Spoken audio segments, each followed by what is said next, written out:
گفت همه نشسته بودن پیش پیغمبر، یک باره دیدن یه موجود عجیب الهیکل اومد تو مسجد. همه وهمشون گرفت. پیغمبر فرمود هیچ کس نترسه، با شما کار نداره، مقصودش منم. محضر پیغمبر که رسید گفت یا رسول الله اصحابت از من ترسیدن، خودمو معرفی کنم. پیغمبر فرمود خود تو برای اینا معرفی کن. گفت رو کرد به اصحاب پیغمبر، گفت اسم من حام ابن حیم ابن لامس ابن ابلیسه، از طایفه عجنه و از دسته شیاطینم. از اول حبوط آدم بودم تا همین آلایی که خاتم الانبیا آمدن. برای یه سوال پیش پیغمبر رسیدم. پیغمبر فرمودن سوالتو بپرس. گفت سوال من اینه یا نبی الله یا رسول الله، همین جوری که گفتم از حبوط آدم تا الانی که شما آمدید من مجموعه ایام دنیا رو درک کردم. چون پدر ما ابلیس قسم خورده بود نگذاره آدم و بچه هاش بندگی خدا کنن، ما مأمور بودیم آدم و بچه های آدم رو اذیت کنیم، گمراه کنیم، اینا عبادت خدا نکنن. اما سر به سر آدم ابوالبشر که میذاشتیم یک باره میدیدیم یک آقایی نورانی هویدا میشه. نهیبی بر ما میزد که از ترس نهیب او جرأت نمیکردیم دیگه دوروبر آدم آفتابی بشیم. میگفتیم این پیغمبر بعدیه. شیس نبی آمد پیغمبر بود، اون آقا نبود. شیس اذیت میکردیم، همون آقا می آمد.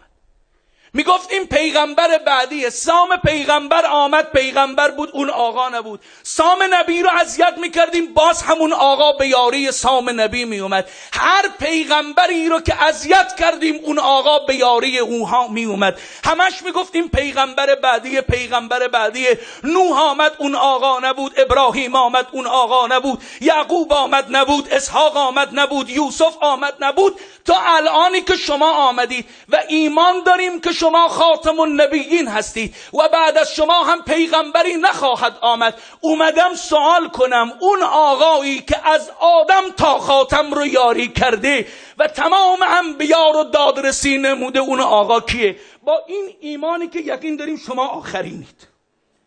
و پیغمبر فرمود اگر ببینیش میشناسی؟ و بله آقا، به کل عمرم دیدم، بعد الان ببینم نمیشناسم. امیرالمؤمنین سمت راست پیغمبر نشسته بود، سرشو انداخته بود پایین، دست برد حضرت زیر چونه امیرالمؤمنین، سر آورد بالا، فرمود یه نگاه کن همین آقا بود یا نه؟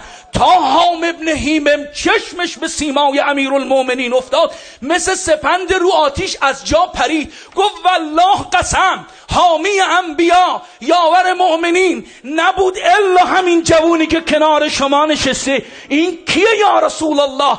حضرت فرمود ذاک اخی و ابن عمی و وصی و وارثی و موضع سری ابو الحسنین مولا الکونین امام الثقلین یعصوب الدین رئیس الموحدین قائد غر المحجلین سید المتقین امیر المؤمنین اسد الله الغالب غالب کل غالب مظهر العجائب علی ابن ابی طالب صلوات الله